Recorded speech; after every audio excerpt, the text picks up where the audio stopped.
Bonjour chers auditeurs, je vous parle aujourd'hui de manipulation.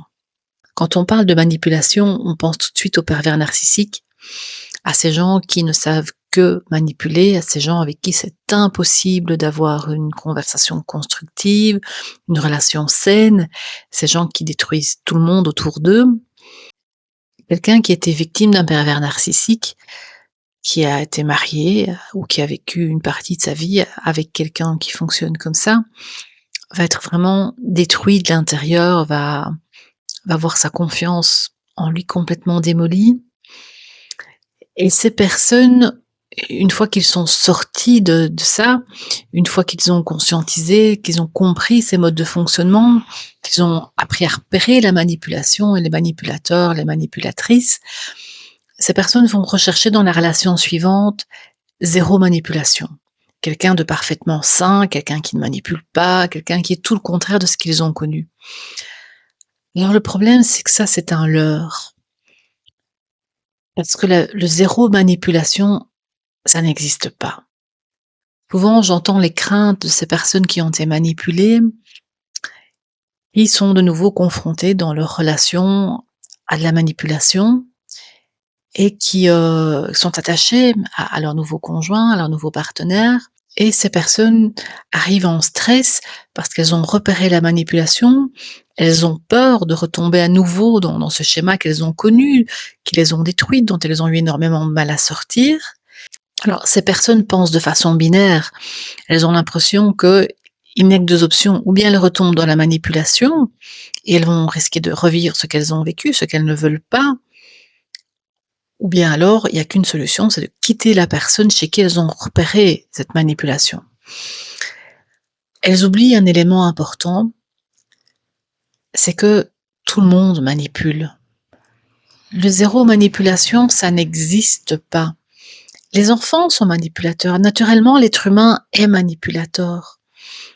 Observez un peu les petits enfants, mais le chantage affectif, la manipulation, ça vient tout seul, on ne leur apprend pas. Ça vient naturellement. Et donc, en grandissant, ou bien on va développer ce côté manipulateur, ou bien au contraire, on va l'atténuer. Et il y a un tas de degrés de manipulation différentes chez chaque personne. Alors, il y a des gens qui vont manipuler par moment, dans un domaine précis, quand ils sont en stress, quand ils n'arrivent pas à affronter la situation. Des gens qui vont s'auto-manipuler et donc à partir du moment où ils se mentent à eux-mêmes, ils vont forcément manipuler l'autre et lui mentir sans s'en rendre compte. Toutes les personnes qui manipulent ne le font pas consciemment. La plupart du temps, nous manipulons de façon totalement inconsciente. Et c'est pas parce que quelqu'un va vous manipuler dans un domaine que ça fait de lui un pervers narcissique. Il peut y avoir des gens qui, dans l'ensemble des comportements, vont être manipulateurs peut-être 20% du temps, ou 30 ou 40% du temps. Alors quand on sort d'une relation avec un pervers narcissique, évidemment, le seuil de tolérance, c'est 0. On ne tolère plus aucune manipulation et dans un premier temps, ça fait de nous quelqu'un de très extrême.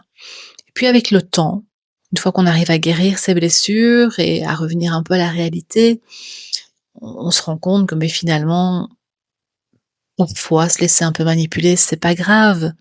Tout comme avec les enfants, parfois, on sait que l'enfant nous manipule, on sait que l'enfant nous ment et puis, bah, on laisse passer parce que, bah, voilà, c'est plus facile et puis c'est pas bien grave. Dans une relation de couple, c'est pareil. On peut très bien à un moment donné se dire, «Oui, OK, dans ce domaine-là, la personne me manipule, mais finalement, c'est pas grave. À côté de ça, il y a plein de qualités, il y a bien d'autres choses et ça, je peux l'accepter». C'est quelque chose que je répète très souvent à mes patients, à ces patients justement qui sortent d'une relation toxique, où ils ont été vraiment manipulés, détruits, où ils sont sur le qui-vive.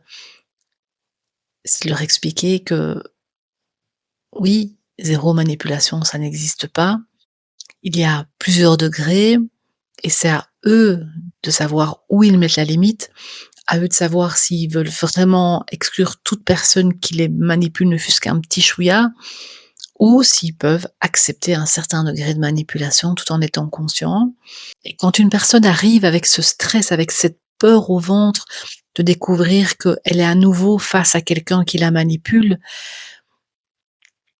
Mon rôle est de l'aider à savoir ce qui se passe vraiment. En général, si la personne a l'impression qu'on la manipule, si elle le sent, c'est que c'est réel, c'est qu'elle se fait effectivement manipuler, mais ça ne veut pas dire qu'elle est forcément face de nouveau à un pervers narcissique.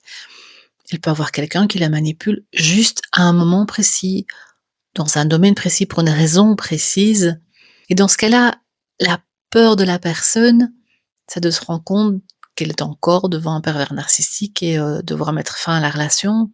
Alors que si elle regarde vraiment la situation, elle peut se rendre compte qu'en fait, peut-être que c'est un pervers narcissique et là oui, il vaut mieux mettre fin à la relation, mais peut-être pas. Peut-être que c'est quelqu'un qui a juste des comportements manipulateurs et à ce moment-là, qu'est-ce qu'on en fait?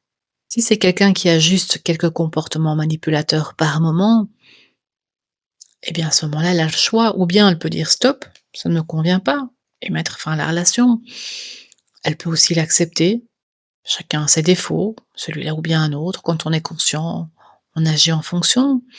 Elle peut aussi contre-manipuler ou elle peut aussi mettre la personne au pied du mur, la confronter à ses comportements manipulateurs et provoquer des changements. Dans tous les cas, c'est à chaque personne de décider dans la relation de ce qu'elle accepte ou non. La manipulation, finalement, est un défaut comme un autre. Elle n'est pas toujours destructrice. Tout dépend du niveau, tout dépend de la fréquence, tout dépend de la conscience de la victime. Parce que ce qui détruit vraiment une victime de manipulateur, de manipulatrice, c'est pas tellement la manipulation en elle-même, c'est le fait de ne pas être conscient de la manipulation. C'est de mettre la personne sur un piédestal et de croire tout ce que la personne dit et le fait que ces pervers narcissiques, ces manipulateurs hors pair ont un pouvoir, deviennent un peu les maîtres finalement de la personne qui est leur victime. Or, quand vous êtes face à quelqu'un qui vous manipule de temps en temps et que vous en êtes conscient, on n'est pas du tout dans ce schéma-là. On n'est pas dans un schéma toxique à ce moment-là.